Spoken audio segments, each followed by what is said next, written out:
So, students often struggle with what subjects to take, what careers to pursue, what degrees to pursue. Today's episode is about math lovers. May you be a science student, may you be a commerce student, or a humanities student. Actuarial sciences is what we're going to talk about today. So, today we have with us an actuary to be, a very dear student, Asfa Noor Khan, to talk about what is actuarial sciences, how to become an actuary, what's the pathway, how does the industry look like, what's the cost of it, and what are the prospects of it. Hi, Asfa.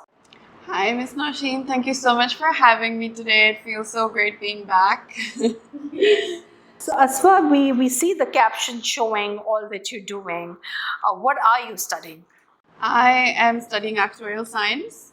For those who don't know what actuarial science is, it's basically the discipline that uses math, stats, probability to evaluate, identify, and assess risks in various different financial fields. Okay. So, Asfa, like you mentioned, what is actuarial sciences? In which industries is it applied? Like, if I want to become an actuary, yeah, or if I take this career, what are my prospects? Which industries would I be working in? You can basically work in corporate. You can work anywhere. Okay, there's great demand for it in the insurance industry. You can work in investment banking. There's great demand for that over there as well. Many companies, they want to hire corporate actuaries just to manage their own actuary and risk analysis side. So yeah. Okay, so basically, to really boil it down to basics, we have students from O levels who could have sciences or who could have commerce. Yeah, however, math is an essential. Maths as well as ad maths. Ad maths is a good skill to have. Yeah. Ad maths is a good asset to have when you're doing um, O levels and A levels, only because it just brushes up those math skills and then helps you proceed forward in A levels. You know, just to have like good grasp of the concepts. But yes, you need to be a math person if you want to take on this field, because everything you study from day one to the last day is math related, whether it be calculus, probability, linear algebra, vectors, all that. You will be studying everything. So you need to be a math person. Okay, so I have my O levels, I could take sciences or commerce, have math as an essential. Add math is a good to have. And then in my A levels, I could either take sciences or humanities. Like, for example, I could have a physics, chemistry, math, or a physics, Urdu math, or a sociology, law, and math. With this combination, I could still become an actuary? Definitely, yeah. As long as you have math, you can. One thing I do want to say though is it's good to have economics as well, only because there are some courses in university, depending on what degree you take, what program you enroll yourself into. But with actuarial sciences, there might be some courses you take that require some prerequisite for economics. So economics in O levels, of not even O levels, in A levels is important to have it. It could be helpful for you. Interesting. Yeah. So, you have your O and A level sorted with the subjects, and so the route to becoming an actuary is that either you do an undergrad degree in actuarial sciences, or you could just do an undergrad degree in math and take external examinations. Yes. Yeah? That's Yeah. correct. However, with actuarial sciences, there is an external body who regulate the examinations. Yes. Oh, okay, okay, okay. So that external body is called SOA, or the Society of Actuaries, and there's another external body, the CAS. It's called CAS. That works toward that's mainly focused on the casualty side of actuaries. I'll come back to this again, but yes, that is the route that you will take. Okay. And ideally, realistically speaking, now that you're in the field, how long does it take to become an actuary? I mean, starting from your undergrad to you finishing your exams, it just mainly depends on how fast or how quickly you take those exams. But as an average, it could take up to 6 years, 6-7 years. Yeah. 6 to 7 years. And just to guide our students better, you know, once you become an actuary, it sounds like a very basic question, but like what is, we spoke of the industries it's applicative in. Like based on your research in 2022, how do the income bands look like, you know, if you choose to become an actuary? The income bank, the income bands look very rewarding. I will be very honest. There's great demand for it, so obviously there's good pay for it. Just your starting salary, and this is in Canadian dollars, it can be anywhere around $65,000 to $70,000 a year. And then the more experienced you get, the more exams you pass, it can go up to $150,000 to $200,000. Okay, so Asfa, you've been an O-level and an A-level student from St. Michael's. You were the head girl. You headed a community of over 3,000 students here. You were also the head or the president of the Community Service Society.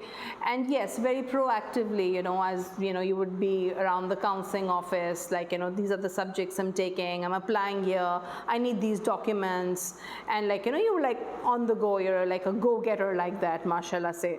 So I'm just inquisitive, just like, you know, what is it that really, like, you know, how did you discover this? Like, you know, why actuarial sciences, why math, why not chart accountancy, why not the bachelor's in finance and accounting or something? Why this? How did you choose this? Okay, I will be very honest here. I did not know what actuarial science was 5 years from now. Okay.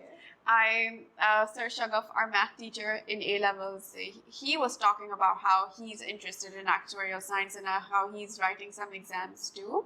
And I think that inspired me to ask what actuarial science really is, because I thought it was something to do with like aeronautics or like engineering. That's honest. So I asked him, and he told me what it was. I went home that day, you know, did my own research and just found out it was pure math. Like, you need math for actuarial sciences. I knew from O-levels that I wanted to do something in finance, but I was leaning more towards, you know, I want to do a math degree. I want to, you know, get into math because I liked math.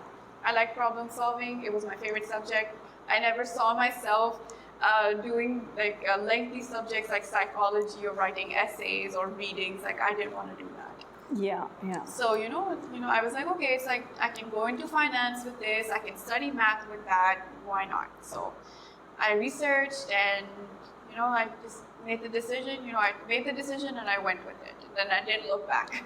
Okay. No, it's very interesting actually how you say that. You know, I don't see myself in psychology or writing big essays. Like, you know, it's about self-discovery. I think choosing careers is a lot about self-discovery. You know, you're creative, you're statistical, you know. So what's your calling like? What's your passion like? Exactly. I mean, I feel like students at this age, they need to know what they're leaning more towards, what they like doing, what their strengths are, and then just go with that. You know, you don't want to get stuck with something that you don't even enjoy, and you know, you're just miserable studying that, so you're not even giving it your all, and it's just a mess. Yeah. And also, you just want to go towards something that you enjoy doing, and then find more opportunities within that. Like, find more advanced careers within that. Because I know the way everything is so competitive right now, there's definitely something you can do with your skills. Okay, it's a bit off track, Asfa. I'm curious, like because you're a student, you're in that age band. You know, they are students who, like, you know, who know that they would hate to study sciences. They are not statistical. They don't, I mean, for them 2 + 2 is never 4.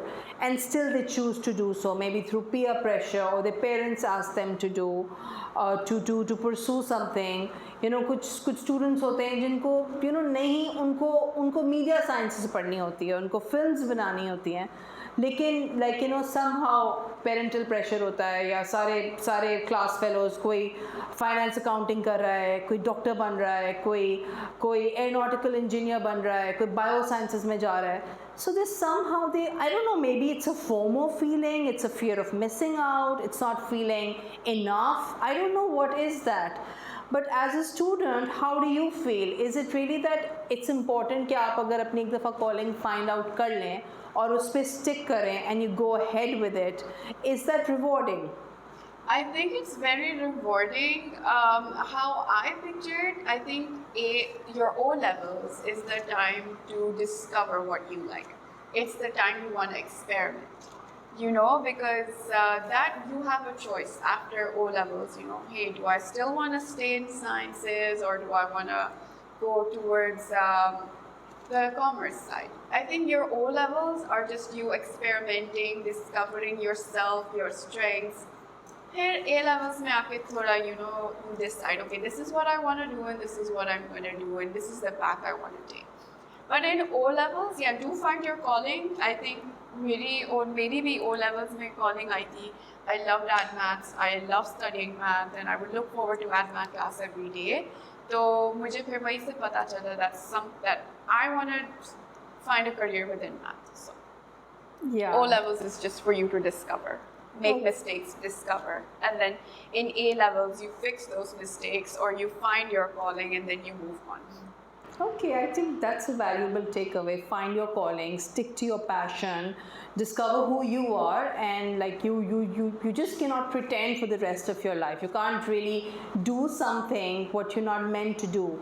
So yeah, that's a very valuable takeaway. Yeah, because then you don't want to be stuck with something you don't like and you're miserable, and then because then let's just face it, you have to do that for the next 30, 40 years. Can you imagine yourself being in a situation where you're doing something you don't even like? That's, I think, the scariest thing to me. That's something very scary to me. Yeah. Asfa, speaking of your student portfolio, I think back when we weren't shooting in our BTS, you asked me is it the A graders who always make it? Yeah. So and you were head of the president, you were the president of the Community Service Society. How important do you feel the co-curriculars are or the extra events are? Sometimes I'll be honest, as a counselor, as a head of A levels, I would always pick the active students and somehow just bombard them with things, कि ये भी कर लो, ये भी कर लो, and somehow they deliver. So you think that's tedious, that's extra, or you think that okay, no, that's learning and that's rewarding? I think these extracurriculars and A levels and going into my professional life where I'm like half professional, half still student, I think these extracurriculars taught me how to manage that work life, that school work balance. Because I still, alhamdulillah, managed to get decent grades while doing so many extracurriculars. You did actually. Because I earned two great things from them. From the extracurriculars, I earned how to lead a society, how to lead a group of people, how to be a leader, and how to communicate professionally with your supervisors, your colleagues, because that is very important in your professional life. But on the other hand, I also gained good grades, alhamdulillah, and that helped me go further in life. So, those extracurriculars, yes, they were tedious sometimes. Yes, they would stress me out. I would get overwhelmed at times. But I think they just helped me learn how to balance your work and life, your work and school activities, and just also stay mentally sane while you're doing that. So, yeah. And okay, be it St. Michael's, I'll talk particularly for this. Do you feel in A levels there were ample opportunities for you to channelize your energy, all your passions and creativity? Or did you feel complacent? Or you felt, this is an energy I need to channelize somewhere else, or you felt there was nothing to do? How was your experience when you had to channelize your energy other than academia here at A levels? I think I had countless opportunities. The opportunities that I didn't see, I had to make them for myself. you know. One example I give is just how I really wanted that we do new things in A levels instead of just repeating the same old things we've been doing from years. So I think, yeah, there are many opportunities. There are. You just have to be the one to grab them and, not be lazy about it. Just if someone gives you an opportunity and trusts you to do something, you have to show them that this is something they can trust you for, because in the professional life, it is how it is. They will pick someone they think will get the job done instead of someone that's lazy, doesn't respond, takes time. So yeah, another thing I do say is that you want to make that opportunity for yourself. Never be scared to do something new, because sometimes it might just be a hit, sometimes it's not a hit. You learn from the mistake and you move on. So be the person that grabs opportunities and creates them for other people as well. Well said, well said. Okay, Asfa, coming to your current academics and work status, you're like in your second or third year of your. I finished my third year. You finish your third year and you're doing your undergrad degree in applied mathematics. Yes. And you plan on taking your papers of actuarial sciences, and mashallah, so you're working as well. Yes. Yeah, and being a girl from Pakistan in a very competitive and an organized country like Canada, how difficult was it to find work? I think it was difficult initially because I had no work experience from Pakistan, and employers there, they look for Canadian work experience. So I had to start off with a very minimum wage job at Old Navy, which was very fun, by the way. I had a great time there. From there, I then started applying into places where I think were more suited towards my field, my area of study. So I applied to a lot of banks there. Yeah. And yeah, I just I had a good resume, alhamdulillah. I had previous work experience, and yeah, I got the job. It was a lengthy process, but it was worth it in the end. So it's not too difficult. I think just need to have some experience. Okay. So when when students are deciding on their degree options, they're always like, these are our grades, and if they want to relocate to another country or study in another country, yes, it's the grades, it's a scholarship, it is the finances. What are the three top factors that you considered when you chose York as your destination university for actuarial sciences? York is the third largest public university in Canada, so that's something that attracted me towards applying there. It was close to where I was gonna reside, so I went there, and York has a great math program. Other than that, it's great campus life there. And yeah, I think I just applied to a bunch of places, and York had the best rating, so that's where I went to. So to a student who's just who just comes as as lost ke bas because often students come ke bas hame bahar jana hai, they say just hame bahar jana hai. So you're really at a loss. Sometimes they really want to tell them कि नहीं कहाँ जाना है, like कहीं कोई ऐसी जगह देखो जहाँ पे family हो, कोई ऐसी जगह देखो, like. So do you think that's a thing to consider where you have family, or it does not matter? I think it's really important that you do have some family, that you do have some support there, because it can get lonely. Like, I'm being honest, I was very lucky that I had family there, and I'm living with family, and I had that support. But it does get lonely over there. And the winters are so brutal. It gets dark really early. Most people, they get really depressed because of this season there. So I think having family is super important, because you need that sort of support. Or if not even family, at least someone that you can rely on when it comes to your health, or when it comes to your just basic moral support. You need that sort of ground support. Yeah.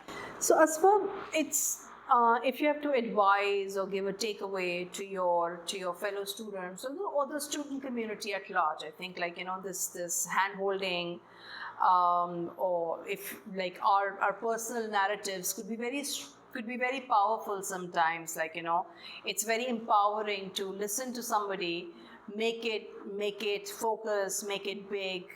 Having aspirations, having the dreams, and like having the energy and the focus to go and get them. So, what would you like your takeaway to be of this conversation? I think I just want anyone who's listening to this, I want them to know that it's important that you discover yourself. It's important that you discover what your strengths are, and just have faith in your abilities, because you are so much more capable than what you think you are. You are given opportunities. Try to take as many opportunities as you can and learn something from them. Don't be afraid of making mistakes, because you learn from mistakes. I know I made countless mistakes when I first started my journey in Canada, but then now you learn from them, right? And you want to surround yourself with people that bring out the best in you, that encourage you to be your best self, and you encourage them to be their best selves. That's something I want to say, just to have good company around you. It's very important to have good company around you. And if I have to ask you the other side of the picture, how do you feel students are impacted with bad company? I think, it just comes down to negativity, that kind of negativity you don't want when you're an OA level student, because you have so much stress regarding your studies, your extracurriculars. So you don't want that sort of negativity. You want to do your best in both these areas, because this is your opportunity to, if you want to go abroad, if you want to settle down here, if you want to be successful, these are your opportunities. This is your building base, So just surround yourself with people that are good, people that bring out the best in you, that motivate you to be the best. That's very important, because with that, then you will go ahead in the future and, take these people with you.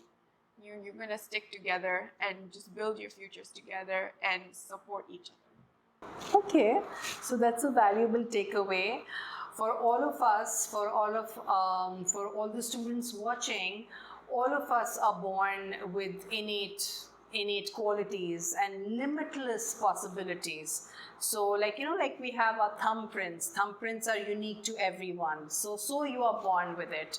So discover that, spend time with yourself, get to know yourself, explore yourself, surround yourself with positive people, surround yourself with people who encourage you to be the best version of yourselves. And yes, sky is the limit. So on that note, thank you so much, Asfa, and all the very best. Thank you so much for having me. Thank you.